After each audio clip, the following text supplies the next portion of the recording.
La scène est au bord de la mer près d'Argos. Au fond de l'orchestre, un tertre avec les statues de Zeus, d'Apollon, de Poséidon et d'Hermès. Le chœur.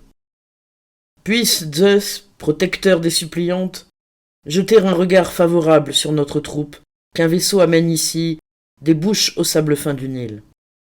Nous avons quitté la terre de Zeus qui touche à la Syrie.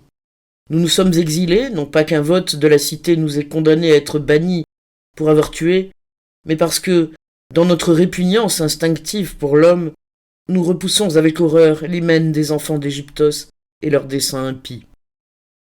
Danaos, notre père, qui inspire nos desseins et guide notre troupe, a pesé les raisons et il s'est décidé pour le malheur le plus glorieux, qui était de fuir en toute hâte à travers les flots salés et d'aborder à la terre d'Argos, d'où notre race s'honore de tirer son origine, car elle est née de la génisse harcelée par un temps, au toucher et au souffle de Zeus.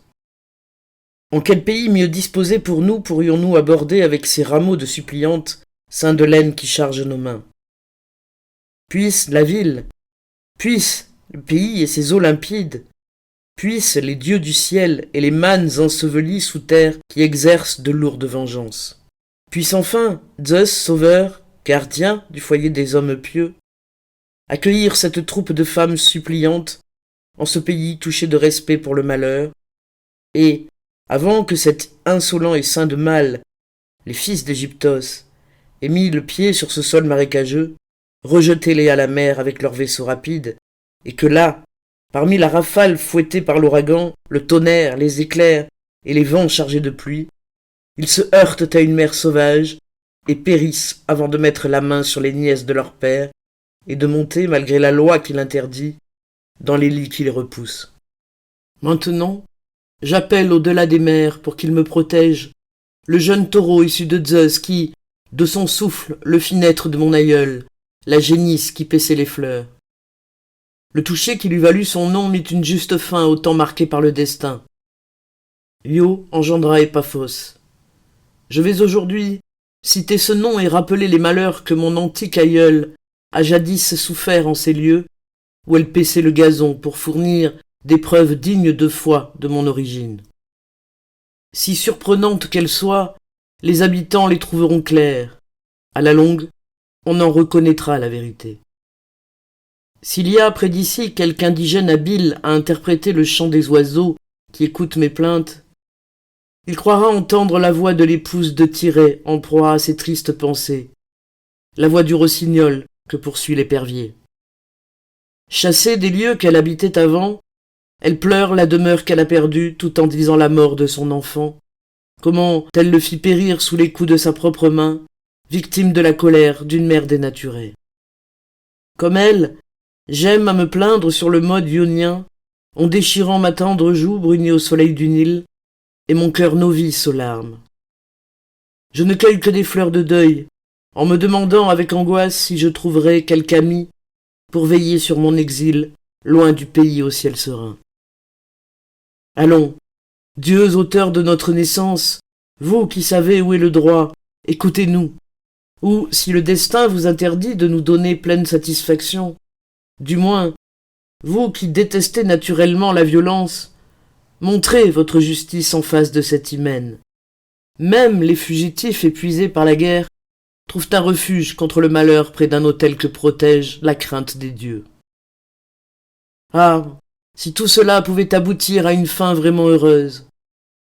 Le désir de Zeus n'est pas aisé à saisir, mais en tout cas, il flamboie même dans les ténèbres, alors que la noire infortune fond sur la race des mortels. Quand Zeus a décidé dans sa tête l'accomplissement d'une chose, elle tombe à coup sûr, et jamais à la renverse. Les voies de sa pensée vont à leur but, cachées sous une ombre épaisse que nul regard ne saurait percer. Du haut de leurs ambitieuses espérances, ils précipitent les mortels dans le néant, mais sans s'armer de violence. Rien ne coûte de peine à un dieu. Sa pensée qui plane au haut du ciel exécute de là tous ses desseins, sans quitter son siège sacré. Qu'il tourne les yeux vers l'arrogance humaine telle qu'elle s'épanouit à nouveau dans la race fougueuse qui recherche opiniâtrement mon hymen, aiguillonnée par un irrésistible délire, et qu'elle reconnaisse la tromperie d'Athée. Voilà les angoisses insupportables qui m'arrachent des cris aigus, de lourds sanglots et des larmes. Hélas, hélas, et des lamentations pareilles aux chants funèbres. Vivante, je me rends à moi-même les honneurs des morts. J'implore la terre montueuse d'Apis. Comprends-tu bien, ô terre, ma voix barbare? Souvent ma main s'abat pour en mettre le lin en pièces sur mon voile de Sidon. On s'empresse d'offrir des sacrifices expiatoires aux dieux pour en obtenir le salut, quand la mort est là, qui menace. Hélas, hélas, hélas, vents incertains, où ce flot nous emportera-t-il? J'implore la terre montueuse d'Apis. Comprends-tu bien, ô terre, ma voix barbare? Souvent ma main s'abat pour en mettre le lin en pièces sur mon voile de Sidon. Sans doute, la rame et le bâtiment ceint de cordes de lin qui écartaient les vagues m'ont transporté ici sans tempête, avec l'aide des vents. Je n'en fais pas de plainte. Mais puisse le Père qui voit tout mettre enfin un terme favorable à ma détresse. Puisse la lignée d'une auguste aïeule échapper, grand Dieu, à la couche des mâles et rester libre et vierge. Et que la chaste fille de Zeus veuille bien, à ma prière, laisser tomber sur moi, de son auguste visage, un regard rassurant, et qu'indignée d'une telle poursuite, elle mette toute sa force de vierge à sauver des vierges. Puisse la lignée d'une auguste aïeule échapper, grand Dieu, à la couche des mâles et rester libre et vierge. Sinon, fille brunie par les rayons du soleil, nous irons avec nos rameaux suppliants chez le Dieu souterrain, le Zeus des morts, qui reçoit des hôtes innombrables, après nous être pendus, si nous ne fléchissons pas les dieux de l'Olympe. Ah, Zeus, c'est Io, hélas, qu'un courroux divin poursuit. Je reconnais la jalousie d'une épouse toute puissante dans le ciel. Il est terrible, le vent qui soulève la tempête. Et alors, Zeus sera en but à des propos qui accuseront son injustice, pour avoir méprisé l'enfant de la génisse, qu'il a jadis enfanté lui-même, et détourné les yeux de nos prières. Qu'il écoute plutôt des cieux celle qu'il appelle. Ah, Zeus, c'est Io, hélas, qu'un courroux divin poursuit. Je reconnais la jalousie d'une épouse toute puissante dans le ciel. Il est terrible, le vent qui soulève la tempête. Danaos, qui observait l'horizon du haut du tertre. Mes enfants, il faut être prudente.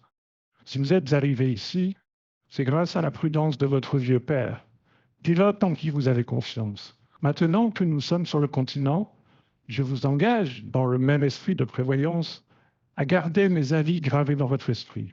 J'aperçois un nuage de poussière, muet avant-coureur d'une armée, des noyaux grincent, entraînant les essieux. Je vois une troupe qui porte le bouclier et brandit le javelot avec des chevaux et des charques recourbés. Sans doute, les chefs du pays viennent pour nous examiner, avertis par des messagers. Mais que celui qui l'a fait sortir soit pacifique ou enflammé d'une colère farouche, mieux vaut en tout cas, mes filles, vous asseoir sur ce tertre consacré au Dieu de la ville. Un autel vaut mieux qu'un rempart. C'est un bouclier infrangible. Allons, montez vite et, tenant dignement au bras gauche vos rameaux de suppliantes, ceints de laine blanche en hommage au vénérable Zeus, faites aux étrangers des réponses pudiques, gémissantes et conformes à vos intérêts, comme il convient à des arrivants, et expliquez clairement que votre exil n'est point la punition des sang versés, que votre voix n'affecte pas d'abord la hardiesse, et qu'aucune effronterie ne se lise sur vos visages au front modeste et dans vos yeux tranquilles. Évitez le bavardage et la prolixité dans votre discours. Les gens d'ici ne la peuvent souffrir. Il faut céder, ne l'oubliez pas.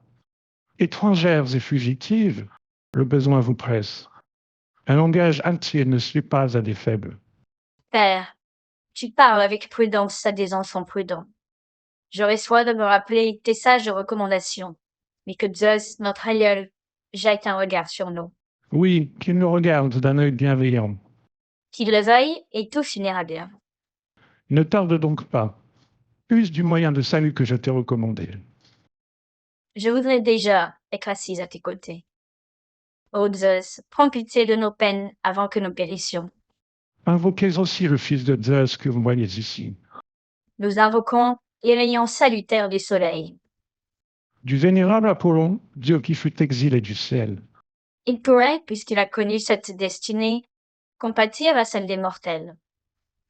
Oui, qu'il y compatisse et nous assiste avec bonté. Lequel de ces dieux dois-je invoquer encore? Je vois ici un trident qui indique un dieu. Comme il nous a bien conduites sur mer, qu'il nous accueille bien aussi sur terre. Voici encore un autre dieu, Hermès, que les lois grecques révèrent. Qu'il nous apporte donc un heureux message de liberté. Vénérez l'autel commun de tous ces dieux. Puis, asseyez-vous dans ce lieu sacré, comme un essaim de colombe fuyant des éperviers, qui sont leurs frères par le sang, mais devenus pour elles des ennemis qui souillent la race. Comment serait-il pur l'oiseau qui dévore l'oiseau? Et comment serait pur celui qui veut épouser une femme malgré elle et malgré son père? Non, même après sa mort, chez Hadès, il n'échappera pas au grief de luxure, s'il s'est ainsi conduit. Là aussi, dit-on, un autre Zeus juge souverainement les crimes des morts. Soyez circonspects et répondez comme je vous l'ai dit, si vous voulez voir triompher votre cause. De quel pays vient cette troupe à qui je m'adresse? Elle n'est pas vêtue à la mode des Grecs. Elle est parée de robes et de bandeaux barbares. Car ce n'est pas là le costume des femmes de l'Argolide, ni d'aucun pays grec. Que vous ayez osé si hardiment venir en ce pays, sans héros ni proxène et sans guide, voilà qui est surprenant. Voici, il est vrai, des rameaux que vous avez, suivant l'usage des suppliants, déposés devant les dieux publics. C'est le seul point où je puis conjecturer que vous êtes en accord avec la Grèce. On pourrait justement faire beaucoup d'autres conjectures, mais tu es là, et tu as la parole pour t'expliquer. Sur notre costume, tu n'as rien dit que de vrai. Mais toi à qui je parle, qui es-tu? Un simple particulier? Un héros, porteur de la baguette sacrée?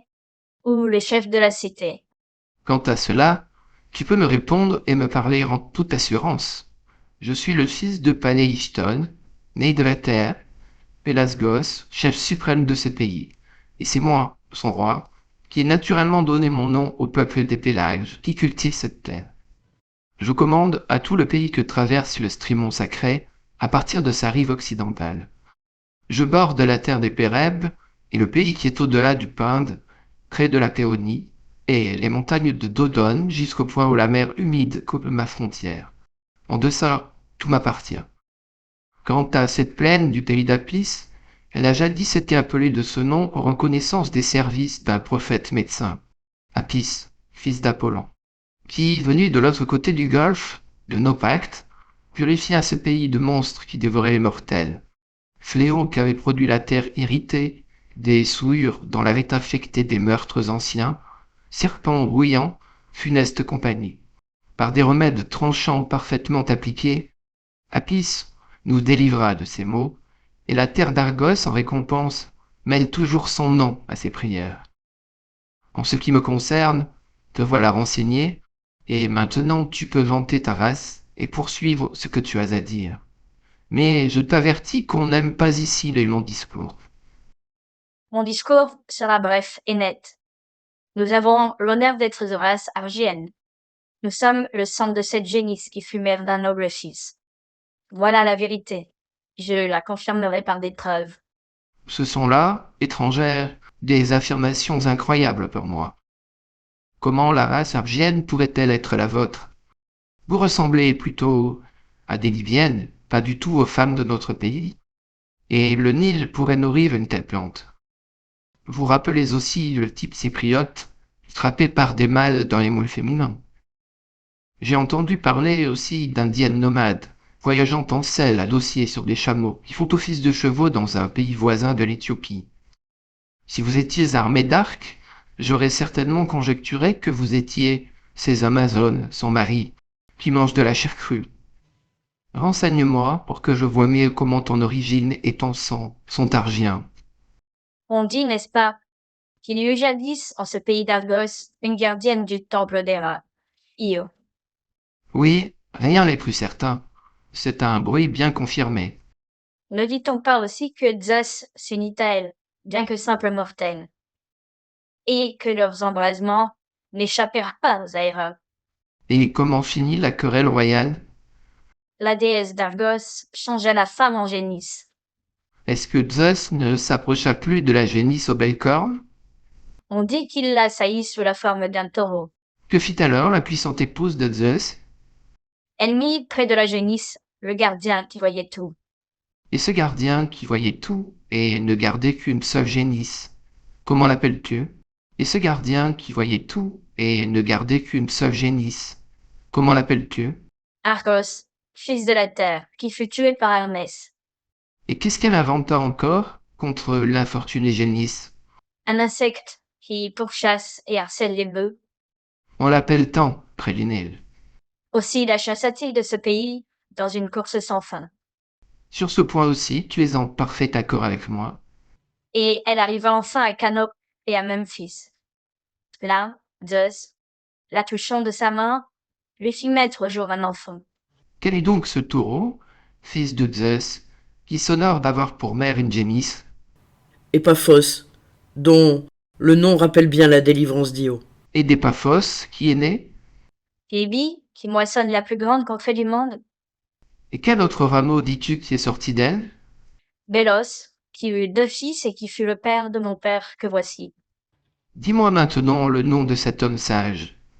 Danaos, il a un frère, père de 50 fils. Dis-moi son nom aussi, et cette complaisance. Égyptos. Maintenant que tu connais notre antique origine, traite-nous comme si tu avais devant toi une troupe d'Argiennes. Il me semble bien en effet que d'Anticléen vous rattache à ce pays. Mais comment avez-vous osé quitter le toit paternel? Quel malheur vous a frappé? Roi des pélages, les hommes sont sujets à des maux de bien des sorts. Nulle part, l'aile de l'infortune ne se montre la même. Qui se serait imaginé que cette fuite imprévue nous conduirait à Argos, notre antique parente, et que nous y chercherions un asile contre un odieux humain? Pourquoi viens-tu, dis-moi, supplier les dieux de cette ville, avec ces rameaux frais coupés, enveloppés de laine blanche? Pour n'être pas esclave des fils d'Égyptos. Est-ce parce que tu l'es ou parce que tu regardes cela comme un crime? Qui aimerait payer pour avoir un maître? C'est pour les mortels la façon d'accroître leur force?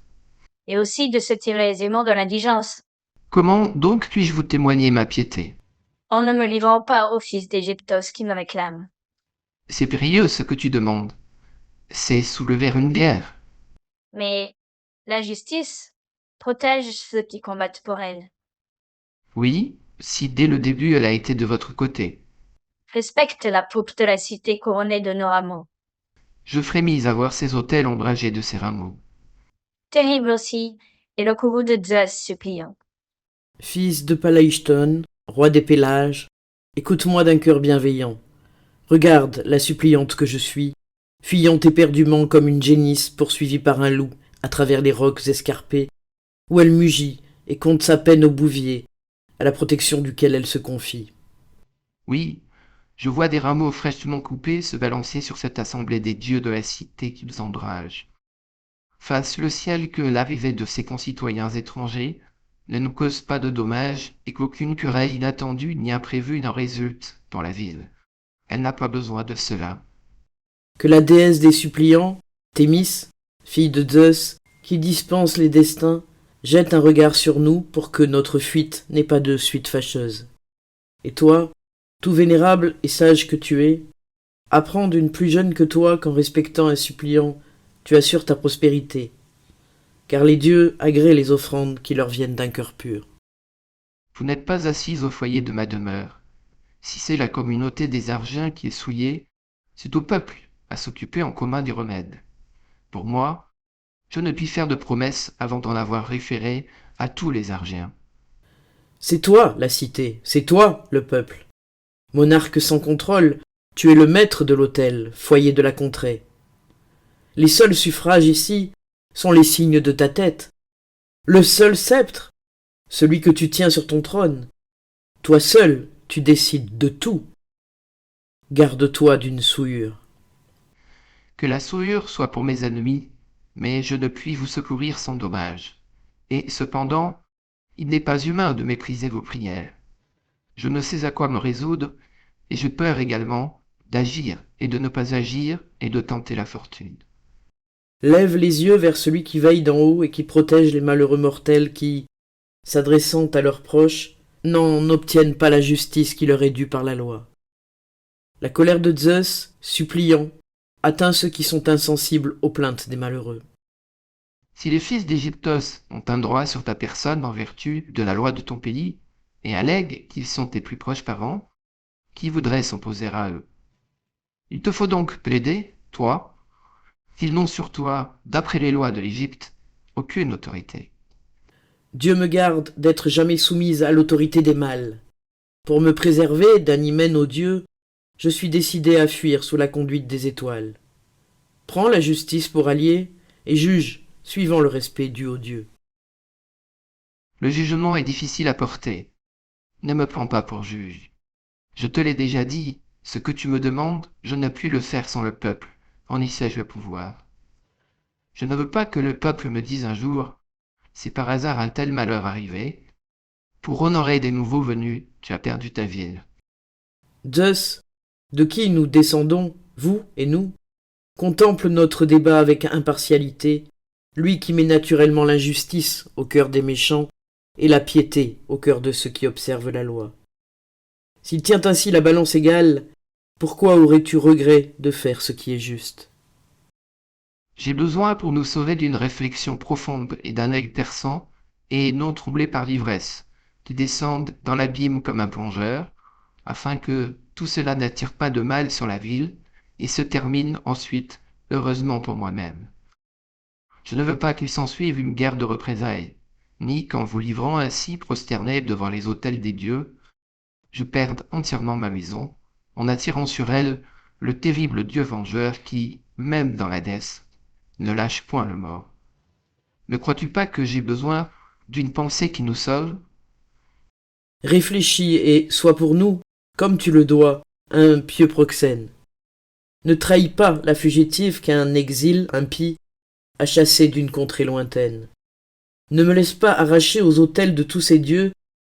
Ô toi, maître absolu de ce pays, reconnais l'insolence des mâles et garde-toi de la colère divine. Ne souffre pas qu'en ta présence, et au mépris de la justice, il m'entraîne du pied de ses statues comme une cavale en me saisissant par mes bandeaux et mes voiles au fil serré. Sache-le, quelque parti que tu prennes, tes enfants et ta maison subiront un jour la même loi. Dis-toi bien que Zeus gouverne avec justice. Je n'allais pas oublier. Mais voici où ma barque vient échouer. C'est qu'il faut de toute nécessité contre les uns ou contre les autres soutenir une guerre redoutable, et ma barque reste là, clouée, comme si elle y avait été hissée par des cabestes marins. Nulle part je ne vois d'issue exempte de douleur. Que les richesses d'une maison soient pillées, on peut en recouvrer plus qu'on en a perdu et refaire une cargaison complète, s'il plaît à Zeus, protecteur des biens. Que ta langue ait lancé des traits intempestifs qui remuent douloureusement le cœur, une parole peut guérir le mal qu'une parole a causé. Mais, pour empêcher que le sang des nôtres soit versé, il faut faire force sacrifice et immoler victime sur victime à de nombreux dieux pour guérir le mal, ou je me trompe fort sur le débat que je vois venir. Mais j'aime mieux paraître ignorant que bon prophète de malheur. Puisse l'événement bien tourner contre mon attente. Après tant de paroles suppliantes, écoute la dernière. J'écoute, parle, je prête l'oreille. J'ai des cordons et des ceintures pour sceller ma robe. Sans doute ce sont là des objets qui conviennent à des femmes. J'ai là, sache-le, un bon recours. Explique-moi ce que tu veux dire par là. Si tu ne fais pas à notre troupe une loyale promesse, Quel parti comptes-tu tirer de ces ceintures? J'en ornerai ces statues d'offrande d'un nouveau genre. Ces mots sont unanimes. Explique-toi clairement. Je me prendrai sur le champ à ces dieux. Voilà un mot qui me flagelle le cœur. Tu as compris, je t'ai ouvert les yeux. Et de toutes parts des difficultés insurmontables. Une masse de mots s'avance sur moi comme un fleuve.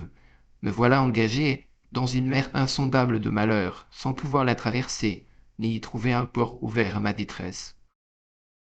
Si je ne souscris pas à votre demande, je suis par vous menacé d'une souillure inexpiable. Si au contraire, dressé devant nos murs, j'en viens aux mains avec tes cousins les fils d'Égyptos, pour décider de votre querelle, n'est-ce pas s'exposer à une perte amère que d'ensanglanter le sol du sang des mâles pour sauver des femmes? Et pourtant, il faut redouter le courroux de Zeus suppliant. Il n'y a pas de crainte au monde au-dessus de celle-là. Toi, vieillard, père de ces jeunes filles, prends donc tout de suite ces rameaux en tes bras et porte-les sur d'autres autels de nos dieux nationaux, afin que tous les citoyens voient le signe de vos supplications et ne rejettent pas ma proposition. Car le peuple aime à critiquer ses chefs. Peut-être la vue de ces rameaux excitera-t-elle quelque pitié, et la violence de la troupe mâle soulèvera-t-elle l'indignation, et le peuple en sera mieux disposé pour vous. On est toujours porté à prendre le parti des plus faibles. C'est une faveur inestimable pour nous d'avoir trouvé en toi un proxène qui respecte les suppliants. Mais donne-moi des compagnons et des guides indigènes pour m'escorter et m'aider à trouver les autels placés devant les temples des dieux de la cité et leurs demeures hospitalières, et aussi pour que nous puissions avancer en toute sécurité à travers la ville. La nature nous a donné des traits différents. Le Nil ne nourrit pas une race pareille à celle de l'Inakos. Veille à ce que la hardiesse n'enfonce pas la crainte. On a déjà vu des gens tuer un ami par ignorance. Allez, garde, l'étranger a raison. Conduisez-le aux hôtels de la cité, siège de nos dieux, et à ceux que vous rencontrerez, dites sans vous arrêter à parler, c'est un marin que nous conduisons au foyer de nos dieux. Tu as parlé à mon père. Qu'il s'en aille avec tes instructions. Mais moi, que dois-je faire? Où vas-tu pourvoir à ma sûreté? Laisse là tes rameaux, signe de ta détresse. Voilà, je les laisse, confiante en ton bras et en ta parole. Passe maintenant dans la partie plane du bois sacré. Et comment un bois ouvert à tous pourrait-il me protéger? Rassure-toi, nous ne te livrerons pas aux oiseaux de proie. Mais si tu me livres à des gens plus méchants que d'impitoyables dragons, À de bonnes paroles, réponds par de bonnes paroles. il n'y a rien d'étrange à ce que la crainte me rende impatiente. La crainte est impossible à maîtriser quand elle est excessive. Rends donc, toi, la joie à mon cœur par tes paroles et par tes actes. Va, ton père ne te laissera pas longtemps seul.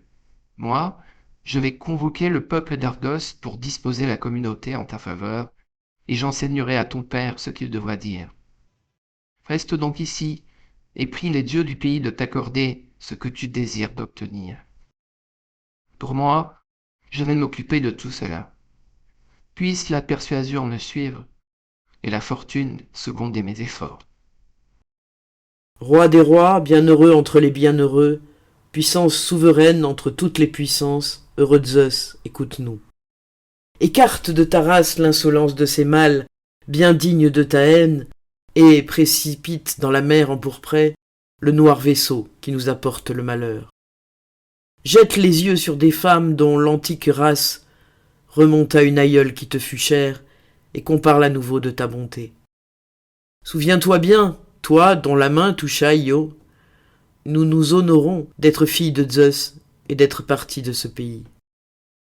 Je suis venu sur une trace ancienne au lieu où ma mère, sous l'œil d'un gardien, paissait les fleurs à la prairie nourricière de bœufs, d'où Io, pourchassé par le temps, s'enfuit, éperdu, et traverse une foule de nations, et fendant, sur l'ordre du destin, le détroit houleux qui sépare deux continents, passe de l'un à l'autre qui lui est opposé. Elle s'élance à travers l'Asie, traverse toute la Phrygie, nourricière de moutons, passe dans la ville mysienne de Teuthras, franchit les vallons de Lydie, se lance à travers les monts Ciliciens et les Pamphyliens et atteint les fleuves intarissables et le riche terroir et l'illustre terre d'Aphrodite, fertile en froment. Elle arrive, toujours piquée par l'aiguillon du bouvier ailé, dans la terre sacrée de Zeus, riche en fruits de toutes sortes, dans la prairie nourrie par la fonte des neiges et assaillie par la fureur de Typhon, sur les bords du Nil aux eaux toujours saines, affolée, comme une bacchante, par les indignes souffrances et les tourments que lui causent l'aiguillon des rats. Les mortels qui habitaient alors la contrée pâlirent d'épouvante à ce spectacle étrange, et leurs cœurs bondirent en voyant une bête repoussante, mêlée d'êtres humains, moitié génisse, moitié femme, et ils restèrent stupides devant ce prodige. Et alors, quel fut celui qui charma la souffrance de la vagabonde, Io, pourchassée par le temps? C'est le roi dont l'empire ne connaîtra pas de fin. C'est Zeus qui la délivre, par sa force bienfaisante et son souffle divin, et des larmes de pudeur coulent de ses yeux affligés. Mais du germe reçu de Zeus, suivant un récit véridique, elle enfanta un fils irréprochable. Un fils comblé de biens durant une longue vie. Aussi, la terre entière le proclame. Ce fils à qui nous devons la vie est sans nul doute le fils de Zeus.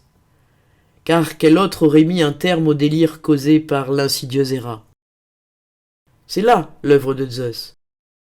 Et si l'on dit que notre race est issue des Paphos, on aura touché la vérité. Quel dieu pourrais-je invoquer avec plus de raison, vu la justice de ses actes? C'est notre Père lui-même, le roi qui, de sa propre main, a planté la souche dont nous sommes issus, l'antique et puissant auteur de notre race, le Dieu qui guérit tout, le Dieu des vents favorables, Zeus. Nul pouvoir ne siège au-dessus du sien, et il est aussi fort que les plus forts. Personne n'est assis plus haut que lui, et il n'a personne à honorer d'en bas. Il parle et les faits suivent. Ce que son esprit a décidé s'accomplit aussitôt. Rassurez-vous, mes enfants, le peuple d'Argos est pour nous. Il a pris des décrets décisifs. Salut, ô mon vieux père, qui m'annonce de si bonnes nouvelles. Mais dis-nous à quoi s'arrête la décision et jusqu'où s'est élevée la majorité des suffrages populaires. Les votes des Argiens ne se sont point partagés et mon vieux cœur en a été tout ragaillardi. Les terres a frémi de la levée des mains quand le peuple a ratifié d'une voix unanime la proposition de nous traiter comme des habitants du pays, comme des hommes libres, qu'on ne pourra revendiquer pour l'esclavage et qui seront inviolables, que nul habitant, nul étranger ne pourra saisir, à qui, en cas de violence, les habitants de ce pays devront prêter main forte, sous peine d'être frappés d'attigny ou d'exil par une sentence du peuple. Telle est la proposition qu'a fait passer à notre sujet le roi des Pélages, en avertissant la cité de ne pas nourrir pour les jours à venir le redoutable ressentiment de Zeus, dieu des suppliants, et en déclarant que la double souillure, à la fois étrangère et nationale, qui atteindrait la ville, serait une source inépuisable de malheur. Après avoir entendu ce discours, le peuple d'Argos, sans attendre la proclamation du héros, l'a ratifié à main levée. Les accents persuasifs de l'habile orateur ont convaincu le peuple Pélage et Zeus a emporté la décision. Alors, faisons des vœux de bonheur pour les Argiens au retour de leurs bienfaits. Que Zeus, hospitalier, ait égard aux hommages que lui rend la bouche de ses hôtes, et qu'il mène vraiment à bonne fin tous nos vœux. Voici le moment pour vous, Dieu issu de Zeus, d'exaucer les vœux que nous voulons répandre sur ce peuple. Que jamais la terre des Pélages ne soit livrée à l'incendie par la fureur d'Arès, dont le cri arrête les danses et qui moissonne les mortels dans les champs faits pour d'autres moissons. Car ils ont eu pitié de nous en émettant ce vote favorable. Ils respectent les suppliants de Zeus dans ce troupeau pitoyable. Ils n'ont pas dédaigné la cause des femmes et voté pour les mâles. Ils ont songé au Dieu qui surveille et venge le crime, sans qu'on puisse lutter avec lui. Aussi, quelle maison pourrait se réjouir quand il s'abat sur son toit de tout le poids de sa colère? Ils honorent leurs parents dans la personne des suppliants de Zeus très saints. Aussi, plairont-ils aux dieux en sacrifiant sur des autels purs. Aussi qu'à l'ombre de ces rameaux, ils ne volent de ma bouche que des vœux pour sa gloire. Que jamais la peste ne vide la cité de ces hommes, et que la discorde intestine ne rougisse pas la terre du sang des citoyens abattus. Que la fleur de la jeunesse échappe à la faux, et que l'amant d'Aphrodite, Arès, fléau des humains, ne la tranche pas dans son éclat. Que les vieillards s'assemblent en foule auprès des autels brûlants. Ainsi, la cité sera prospère parce qu'on y vénérera le grand Zeus, le dieu hospitalier surtout, celui dont l'antique loi règle le destin. Nous souhaitons qu'il naisse toujours de nouveaux fils pour veiller sur le pays, et qu'Artémis et Cat veillent aux couches de ses femmes. Qu'aucun fléau ne vienne tuer ces hommes et ravager la cité en armant Arès, dieu des larmes, qui fait taire les cœurs et la cithare, et soulève les clameurs de la guerre civile. Que le triste essaim des maladies aille se poser loin de la tête des citoyens, et que le dieu du lycée soit propice à toute la jeunesse. Fasse, Zeus, que la terre leur paye un exact tribut de fruits en toute saison. Que les brebis qui paissent leur campagne mettent bas des milliers de petits, et que tout prospère sous la faveur des dieux. Que les Aèdes fassent retentir près des autels des chants d'allégresse, et que des bouches pures unissent leur voix au son de la lyre. Que le conseil qui gouverne la cité, pouvoir prévoyant qui veille au bien commun, garde constamment ses honneurs, et qu'avant d'armer Arès, il écarte les malheurs en se montrant de composition facile avec les étrangers. Qu'on décerne toujours aux dieux protecteurs du pays les honneurs que les ancêtres leur rendaient, en se couronnant de lauriers et leur immolant des bœufs. Car la vénération de ceux qui nous ont donné le jour est la troisième loi inscrite au livre infiniment respectable de la justice. Voilà des vœux sages, mes enfants, je les approuve. Mais vous-même, ne vous effrayez pas si je vous annonce une nouvelle inattendue. De cet observatoire, asile de notre troupe suppliante, j'aperçois le navire. Il est facile à distinguer et je reconnais fort bien l'arrangement de ses voiles, ses bastingages, et la proue qui, de ses yeux, regarde la route devant elle, et qui, au gré de ceux chez qui elle ne vient pas en amie, n'est que trop obéissante au gouvernail qui la dirige de l'arrière du vaisseau. Je distingue les marins dont les membres noirs saillent de leurs vêtements blancs. Puis voici les autres bâtiments et toute l'armée qui viennent en vue. Le vaisseau qui tient la tête a replié sa voile à l'approche du rivage et avance à grand bruit de rames. Ce que vous avez à faire, vous, c'est d'envisager le fait avec calme et prudence et de vous attacher à ces dieux. Pour moi, je vais aller chercher des défenseurs et des avocats. Il se peut qu'un héros ou une ambassade vienne pour vous emmener et vous ressaisir par droit de reprise.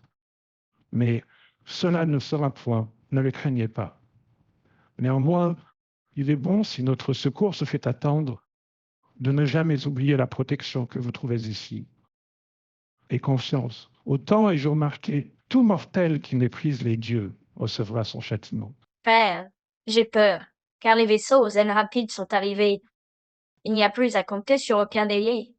J'ai vraiment bien peur de n'avoir rien gagné à fuir ainsi et à courir les chemins. Je meurs d'effroi, père. Les Argiens ont émis un vote décisif. Prends donc courage, mon enfant. Ils combattront pour toi, j'en suis sûr.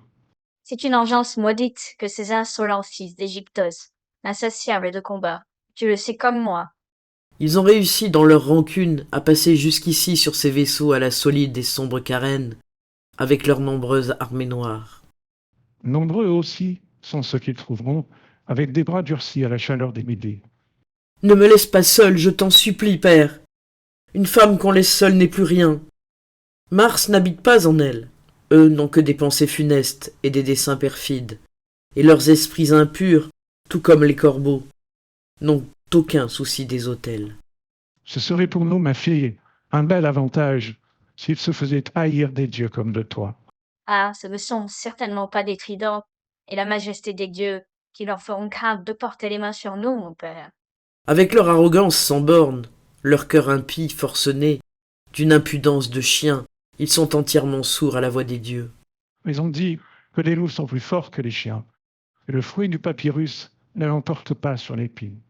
Comme ils ont aussi les instincts luxurieux et sacrilèges des bêtes brutes, il faut prendre garde de tomber en leur pouvoir. Il faut du temps pour manœuvrer une armée navale et trouver le mouillage d'où il faut porter à terre les amarres qu'il y a sur le sac du navire. Et même quand l'ancre est jetée, les commandants ne sont pas rassurés sur le champ, surtout quand ils sont arrivés dans un pays sans port, à l'heure où le soleil décline vers la nuit. La nuit cause d'ordinaire de l'angoisse aux pilotes prudents. L'armée ne pouvait même pas débarquer comme il faut si le vaisseau n'est pas au préalable assuré du mouillage. Pour toi, puisque tu as peur, n'oublie pas de recourir aux dieux. Quant à moi, je reviendrai bientôt avec 10 secours. Le messager n'encoura point de reproche de la cité. Il est vieux, mais il est jeune d'esprit et sait user de la langue. Ah, terre montueuse, digne objet de ma vénération, que vais-je devenir? Où fuir en ce pays d'Apis pour trouver une cachette sombre? Si seulement j'étais une fumée noire qui s'approche des nuées de Zeus. Si je pouvais disparaître tout entière et, comme la poussière qui sans elle se disperse dans les airs, échapper à la vue et mourir. Mon âme ne s'arrête pas de frissonner. Je sens palpiter mon cœur assombri. Ce que mon père a vu de sa guette m'a perdu. Je meurs d'effroi. Je voudrais trouver un lacet fatal et me pendre avant qu'un homme exécré portât la main sur mon corps. Que je meure plutôt et devienne sujette d'Hadès. Puissais-je avoir dans les terres un siège contre lequel les nuages humides se changent en neige, ou un roc escarpé, inaccessible, invisible, sauvage, suspendu en l'air, une aire de vautour qui m'assurerait une chute profonde, avant de subir, malgré mon cœur, un hymen déchirant. Je consens alors à devenir la proie des chiens et le dîner des oiseaux de l'Argolide. La mort délivre de la douleur et des gémissements. Qu'elle vienne avant que j'entre dans la couche nuptiale. Quelle autre voie pourrais-je me frayer pour fuir et pour m'affranchir du mariage?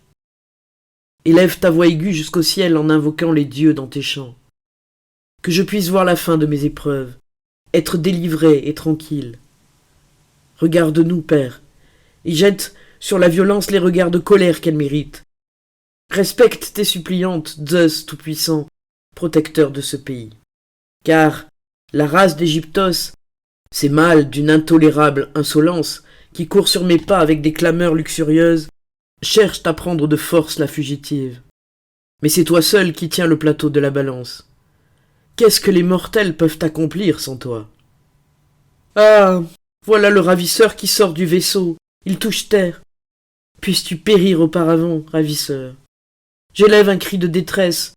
Je vois ici le prélude de violence qu'on me prépare. Ah, fuis vers le secours. La terreur triomphe. Intolérable, sur terre et sur mer. Roi du pays, protège-nous. En route. En route pour la galiote de toute la vitesse de vos jambes. Sinon gare aux cheveux arrachés, oui, arrachés, aux piqûres du fer, aux têtes coupées dans un sanglant massacre. En route, malheureuse, vers le vaisseau. Si seulement, en traversant les flots houleux de la mer, tu avais péri avec l'insolence de tes maîtres et leurs vaisseaux aux fortes chevilles. Allons, entre dans le vaisseau. Je t'intime l'ordre de lâcher l'hôtel. Quitte ton siège, viens au vaisseau et montre ton respect pour la cité. Puissais-je ne jamais revoir les eaux nourricières de bœuf qui font naître et affluer chez les hommes le sang qui donne la vie? Mais toi, tu vas sans tarder monter dans le vaisseau, que tu le veuilles ou non. Ah, puisses-tu périr sans recours, en errant dans la plaine liquide, poussé par les vents du ciel contre le promontoire sablonneux de Sarpédon. Mais toi, tu vas sans tarder monter dans le vaisseau, que tu le veuilles ou non. Ah, puisses-tu périr sans recours, en errant dans la plaine liquide, poussé par les vents du ciel contre le promontoire sablonneux de Sarpédon. Puis, vocifère, appelle les dieux. Une fois dans la galiote égyptienne, tu ne sauteras pas par-dessus bord. Crie plus amèrement. Hélas, hélas, quand le grand Nil qui te voit t'écarte loin de nous avec ton insolence et te fasse disparaître. Je te somme de monter dans la galiote qui se balance, et vite, et sans tarder. Si je dois te traîner, je n'épargnerai pas tes boucles de cheveux. Hélas, père, le secours des autels est ma perte. Oui, il m'entraîne à la mer comme une araignée, pas à pas, le spectre noir. Hélas, hélas, hélas, terre-mère, écarte l'effrayant hurleur. Ô père, Zeus, fils de la terre. Non, je ne crains pas les dieux d'ici. Ils n'ont pas élevé mon enfance ni nourri ma vieillesse. Il bondit vers moi, le serpent à 2 pieds. Comme une vipère, il me mord et me tient. Hélas, hélas, hélas, terre-mère, écarte l'effrayant hurleur, ô père, Zeus, fils de la terre. Si tu ne gagnes pas le vaisseau suivant mes ordres, je vais sans pitié mettre en pièces ta tunique. Nous sommes perdus, Seigneur. On nous traite d'une manière impie. Des seigneurs, vous allez en voir, et beaucoup. Les fils d'Égyptos. N'ayez crainte, vous ne direz pas que vous manquez de maîtres. Ah, chef qui commandait la ville, on me fait violence. Je vois bien qu'il faudra, pour vous arracher d'ici, vous traîner par les cheveux, puisque vous faites la sourde oreille à mes appels. Eh là, toi, que fais-tu? Par quelle imprudence oses-tu mépriser cette terre des pélages? Crois-tu donc être venu dans une ville de femmes? Pour un barbare, tu en prends bien à l'aise avec les Grecs. Commettre une telle méprise, c'est montrer peu de sens. En quoi suis-je fautif et manquai-je à la justice? D'abord, tu ne sais pas te comporter comme le doit un étranger. Comment donc? Je ne fais que retrouver ce que j'ai perdu? À quel proxène du pays t'es-tu adressé? Au plus grand des proxènes, à Hermès, dieu de ceux qui cherchent. Tu t'es adressé aux dieux et tu n'as aucun respect pour les dieux. Les dieux que j'honore sont ceux du Nil. Et ceux-ci ne sont rien à t'entendre. J'emmènerai ces femmes, à moins qu'on ne me les ravisse. Il t'en cuira si tu les touches et sans attendre longtemps. J'entends là des mots qui n'ont rien d'hospitalier. Je ne traite point en note ceux qui dépouillent les dieux. Je vais aller rendre compte de cela aux fils d'Égyptos, C'est de quoi je ne me soucie guère. mais pour savoir et rapporter plus clairement les choses, car il faut qu'un héros rende clairement compte de tout. Comment dois-je m'exprimer et par qui dirais-je en arrivant que la troupe des cousines m'a été enlevée? Ces débats-là, Arès ne les juge pas sur des dépositions de témoins, et il ne résout pas la querelle en recevant de l'argent. Il faut qu'il y ait auparavant bien des hommes tombés et des vies fauchées. Le roi. Qu'ai-je besoin de te dire mon nom? Tu apprendras à le connaître avec le temps, toi et tes compagnons. Quant à ces femmes, tu les emmèneras si elles y consentent de bon cœur, et si tu les décides par de pieuses raisons. Le peuple d'Argos a ratifié d'une voix unanime la résolution de ne point rendre, malgré elle, cette troupe de femmes. C'est un clou nettement planté et enfoncé qui restera inébranlable. Ce sont choses que nous n'avons point gravées sur des tablettes, ni scellées dans les plis d'une feuille de papyrus. Voilà la réponse nette qu'une bouche libre te fait entendre. Maintenant, disparais au plus vite de mes yeux. Sache dès à présent qu'il soulève une guerre nouvelle. Puisse la victoire et la force se ranger du côté des mâles. Du mal, vous en trouverez aussi dans ce pays, et qui ne boivent pas de vin d'orge. Vous toutes, avec vos fidèles suivantes, rassurez-vous et entrez dans notre ville bien close, que protège l'appareil de ces hautes tours. L'État y possède de nombreuses maisons. Moi-même, je suis pourvu d'un palais d'une ampleur suffisante. Vous pouvez disposer ici de demeures confortables à partager avec beaucoup d'autres. Mais si cela vous plaît mieux, vous pouvez habiter ces maisons où vous serez seul. Libre à vous de choisir ce qui vous paraît le mieux et le plus agréable. Je réponds de vous, moi et tous les citoyens qui vous l'ont garanti par leur vote. Pourquoi attendre des patrons plus autorisés que ceux-ci? Ah, puisses-tu, en retour de tes bienfaits, être comblé de biens, divin roi des pélages. Mais aie la bonté de nous renvoyer ici notre père, le vaillant Danaos, pour nous guider et nous conseiller. C'est à lui de décider le premier en quelle maison nous devons demeurer et où nous serons bien accueillis. Chacun est prêt à trouver à redire aux étrangers. Tâchons que tout se passe au mieux. Pour qu'on nous estime et pour qu'on nous parle de nous sans malice, rangez-vous, chère servante, à la place que Danaos a assignée à chacune de vous en l'inscrivant dans notre dot.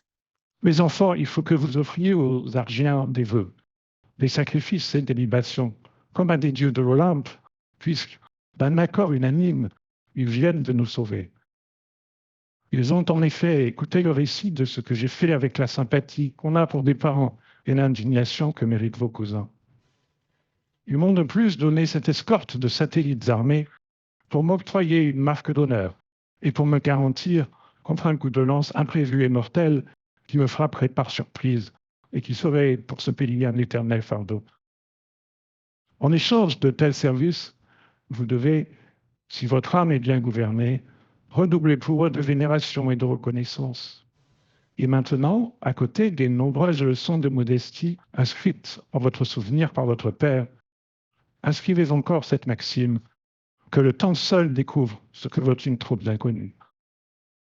Chacun porte une langue prête à médire de l'étranger et se laisse saluer facilement à le salir de ses propos. Aussi, je vous engage à ne pas me couvrir de honte avec cette beauté qui attire sur vous les regards des hommes. Le tendre fruit mûr n'est pas facile à garder.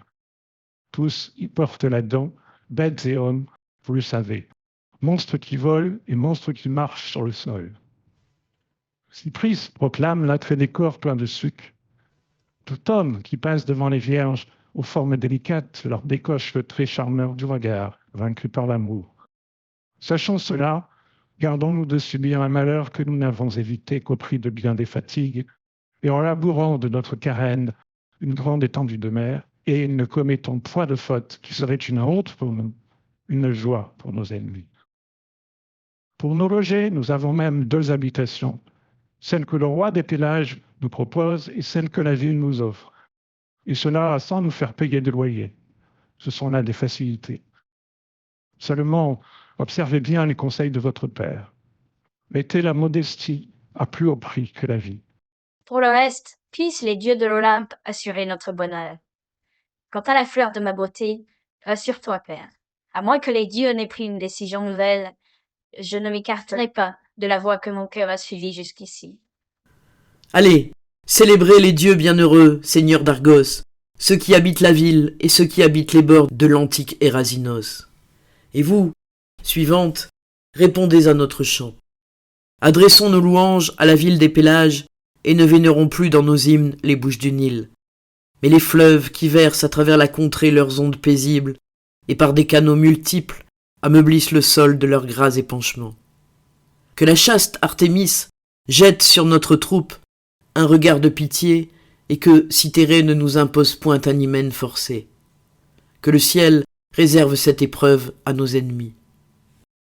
Nous n'oublions pas Cypris dans nos chants pieux, car elle est avec rare presque aussi puissante que Zeus.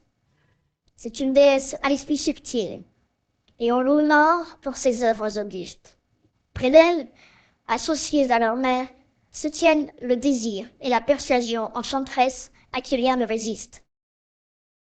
Harmonie aussi a reçu sa part du lot d'Aphrodite, ainsi que les amours au tendre gazouillement. Pour les suppliantes, je crains les vents, les douleurs cruelles, les guerres sanglantes. Pourquoi ont-ils fait une si heureuse traversée et nous ont-ils poursuivis ici? Ce qui est marqué par le destin pourrait bien s'accomplir. On ne peut passer outre à la profonde, à l'impénétrable pensée de Zeus. Comme bien d'autres femmes avant toi, tu pourrais bien finir par le mariage. Que le grand Zeus détourne de moi l'hymen des fils d'Égyptos. Ce serait pourtant là le mieux. Tu voudrais, toi, fléchir une inflexible. Et toi, tu ne connais pas l'avenir. Mais pourquoi devrais-je lire dans l'esprit de Zeus, abîme insondable? Mesure mieux tes vœux. Quelle mesure veux-tu que j'observe? Ne scrute pas trop curieusement les secrets des dieux. Que le Seigneur Zeus me garde d'un mariage détestable, ô Dieu, lui qui délivra heureusement Io de sa peine en la touchant d'une main salutaire et lui faisant une douce violence. Et qu'il accorde la victoire aux femmes. Je me résigne au moindre mal et à la moitié de mes vœux, et qu'un arrêt conforme à la justice suive mes prières, et que je me voie libre grâce à quelque arrangement divin.